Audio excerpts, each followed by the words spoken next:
샬롬, 평안하십니까? 예수님께서는 부활을 확인한 뒤에도 여전히 두려움에 떨며 숨어있는 이 한심한 제자들을 버리지 않으시고 사랑으로 품고 인정해 주시고 거기다 사명까지 주셨습니다. 그런데 그 현장에 12제자 중 도마가 없었죠. 나중에 나타난 도마에게 제자들이 요한복음 20장 25절에 다른 제자들이 그에게 이르되 우리가 주를 보았노라 이렇게 말하지만 도마는 그 말을 믿지 못하고 25절에 이어서요. 도마가 이르되 내가 그의 손에 못자국을 보며 내 손가락을 그 못자국에 넣으며 내 손을 그 옆구리에 넣어보지 않고는 믿지 아니하겠노라 하니라 하면서 내 눈으로 확인하기 전에는 못 믿다고 하죠. 못 믿겠다고 하죠. 그때로부터 이제 여드레가 지나서 주님께서 다시 제자들 앞에 나타나셨을 때 예수님께서는 도마한테 다가가셔서 당신의 못자국과 창자국을 친히 보여주시면서 이렇게 말씀하십니다. 20장 27절 말씀입니다. 도마에게 이르되 내 손가락을 이리 내밀어 내 손을 보고 내 손을 내밀어 내 옆구리에 넣어보라 이러면서 확인을 시켜주세요. 예수님은 근데 자 보세요. 부활의 역사를 미심하는 도마한테 무엇을 통해서 확인을 시키시는 거죠? 그가 받으신 고난의 흔적이죠. 큰 이적이나 능력을 통해서가 아니라 주님이 당하신 고난의 흔적을 통해서 확인시키신 것입니다. 이 시대에도 많은 도마들이 있죠. 도마가 그랬던 것처럼 하나님이 살아계신 증거를 보기 원합니다. 그런데 그들이 원하는 증거가 어떤 것입니까? 예수님이 보이신 것과 같은 고난의 흔적이 아니라 예수 믿은 것으로 성공하고 돈 벌고 하는 기름진 흔적을 보기 원하는 거예요. 예수님이 보여주신 흔적이 그런 게 아니잖아요. 이게 잘 생각해야 합니다. 이 문제 때문에 기독교가 다 망가지는 거예요. 우리가 보여줘야 하는 것은 우리가 크고 세다는 것이 아닙니다. 세상이 우리를 회방할 때 본때를 보여주는 그런 게 아니죠. 그런데도 세상이 악하게 나올 때 우리가 쉽게 빠지는 쪽이 뭔지 아십니까? 대부분의 반응이 품고 용서하는 것이 아니라 백이면 백이다. 날 건드리면 하나님이 가만 놔둘 줄 알아. 이렇게 나가요. 아니 이것들이 가만히 참고 있으니까 우습게 여겨. 뭐 이런 식이에요. 그래서 이게 실제로 있었던 얘기입니다. 한국의 어떤 교회에서 인근 주민들이 교회 때문에 사람이 많이 몰리니까 교통이 혼잡하고 동네가 시끄러워지고 주차가 문제가 된 거예요. 그래서 이제 자꾸 항의를 하니까 교회에서 모여가지고 이제 교회인들이 회의를 하게 됐습니다. 회의 자리에서 어느 장로님 의견이 가장 지지를 받았는데 이 장로님이 어떤 의견을 내셨냐면요. 교회를 극장에 팔아버리고 다른 데로 이사하자는 제안을 했대요. 왜냐하면은 교회는 기껏 해봐야 일주일에 두세 번 모이는데 교회 대신에 극장에 들었으면 매회 그러니까 2시간마다 극장 구경 오는 사람들이 몰려와서 주차하고 줄 서고 그래야 정신 차린다는 거예요. 이 말대로 이루어지지는 않았지만요. 이런 회의를 세상 사람들이 들을까 봐 겁납니다. 우리가 세상에 보여줘야 하는 것은 본때가 아니에요. 그런 게 아니라 예수의 흔적을 보여주셔야 됩니다. 진리 때문에 우리가 겪은 상처들, 복음으로 인해 겪은 아픔들, 세상을 살리기 위해서 겪은 희생의 흔적들, 이런 흔적이 보여야 하는 거예요. 그런 사람이 바로 참제자입니다. 성경 공부를 한국처럼 많이 하는 데가 없습니다. 그런데 문제는 현장이 없습니다. 그럼 아무것도 아니에요. 머리만 키우고 있어요. 설교도 마찬가지입니다. 목사 설교도 그 은혜 받은 것 같지만요. 밖에 나가서 아무것도 안 해요. 듣고 도전을 받고 돌이키고 살아본 삶의 흔적이 있어야지 들은 것만 가지고는 아무것도 아닙니다.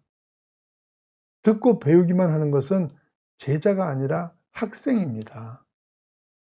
우리는 학생이 뭐 나쁜 건가요? 이렇게 하겠지만요. 여러분 한번 생각을 해보십시오. 3년 단일 학교를 5년, 6년 계속 다니는 사람은 어떤 사람이에요? 이게 건강한 학생이요? 낙제생들이죠, 이거는. 배운 만큼 실천해 가면서 다음 단계로 나가는 게 그게 건강한 신앙입니다. 제자는 배운 것을 실천하는 사람들입니다. 말하자면 예수님이 베드로에게 그물을 던지라고 할 때 그 말씀에 순종해서 고기 잡은 경력이 있는 사람이 제자예요. 안 될 줄로 알았는데 말씀에 순종했더니 2배 가득 채우고도 남을 정도로 잡았다라고 증거하는 사람이 제자인 거예요. 어느 동네 사는 아무개가 고기 많이 잡았는데 이렇게 나오는 건 이거 제자 아닙니다.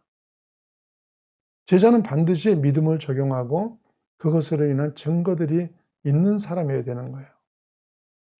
그런데 이렇게 세상에서 믿음으로 싸운 흔적은 없이 안에서 입으로만 시끄러운 것이 오늘날 교회 모습이에요. 이건 아닙니다. 모여서 은혜 받았으면요, 받은 은혜로 세상을 향해 나가야 됩니다. 소금은 뿌려져야 소금이지 소금끼리 뭉쳐있는 건 아무것도 아닙니다. 세상 복판에서 믿음으로 살아본 흔적이 없으면 신앙의 능력이 없습니다. 흔적은 능력이에요. 목사는요, 교인들이 설교에 은혜 받았다고 할 때가 가장 기뻐요. 그 은혜가 제가 나눠줄 수 있는 건 아니라서 하나님이 하시는 거 알죠. 알아도 그 통로가 됐다는 사실만 가지고도 굉장히 보람을 느낍니다. 그렇기 때문에 준비할 때부터 설레는 기대를 가지고 준비하고, 전할 때는 내가 이 설교가 마지막이라는 느낌으로 모든 걸 다 쏟아내는 설교를 하려고 합니다. 그래서 제 나름대로는 최선을 다한 설교를 하고 있다고 생각을 하는데, 가끔 교인들 차를 타면은요, 김진홍 목사님 설교 테이프를 가지고 있는 걸 봐요. 저는 그분이 사회운동을 하다가 정치에까지 관여를 하기 때문에 그분의 목회관을 썩 좋아하지 않습니다. 그리고 설교도 그분이 경상도 분이세요. 그럼에도 불구하고 완전히 충청도식 발음으로 느릿느릿 설교를 하세요. 경상도 사람 가운데 그렇게 느리게 말하는 사람 본 일이 없어요. 그런데 그런데도 많은 사람들이 은혜를 받아요. 남 받은 게 문제가 아니에요. 몇 년 전에 그분이 어느 미국 도시에서 집회한 테이프를 들었는데요, 제가 그분 설교에 푹 빠졌어요. 그냥 들을 수가 없어서 중간에 테이프를 끄고 기도하다가 다시 듣고 이렇게 했습니다. 이렇게 은혜를 받고는요, 내 마음속에 의문이 생기는 게, 사실 제 기분에는 그랬어요. 성경의 깊이도 그렇고 신학적인 방향성도 이게 어떤 형인지 뚜렷하지가 않아요. 그렇다고 또 이분이 피를 토하듯이 열정 있는 설교를 하는 것도 아니에요. 그저 그 특유의 느린 경상도 말로 그냥 그랬습니다, 저랬습니다 이렇게 하는데 은혜가 있는 거예요. 그래서 그날 말씀을 다 듣고 묵상을 하다가 매우 중요한 걸 하나 제가 깨달았습니다. 그분은요, 저하고 다르게 예수님을 믿다가 얻은 깊은 상처가 있기 때문이에요. 깊은 상처일수록요, 깊은 흔적이 생길 수 있는데, 이분은 제가 겪은 신앙 인생하고는 비교가 할 수 없는 깊은 상처가 남은 그런 흔적을 가지고 계신 거예요. 그분은 예수님을 위해서 모든 것을 다 버렸습니다. 목회에 들어와서도 그분은 예수님 때문에 대부분을 잃어버렸는데, 저는 사실 오히려 예수님 때문에 얻은 게 너무 많았던 거예요. 이건 도저히 넘을 수 없는 차이라는 걸 제가 깨달았어요. 여러분에게 어떤 흔적, 어떤 희생이 있었습니까? 여러분의 모난 성격이나 인격적인 결함으로 인해서 받은 상처는 그건 예수 흔적이 아닙니다.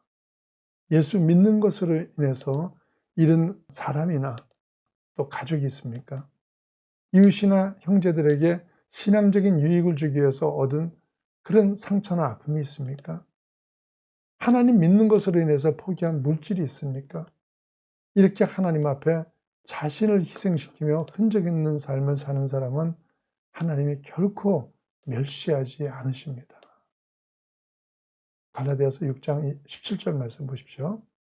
이후로는 누구든지 나를 괴롭게 하지 말라.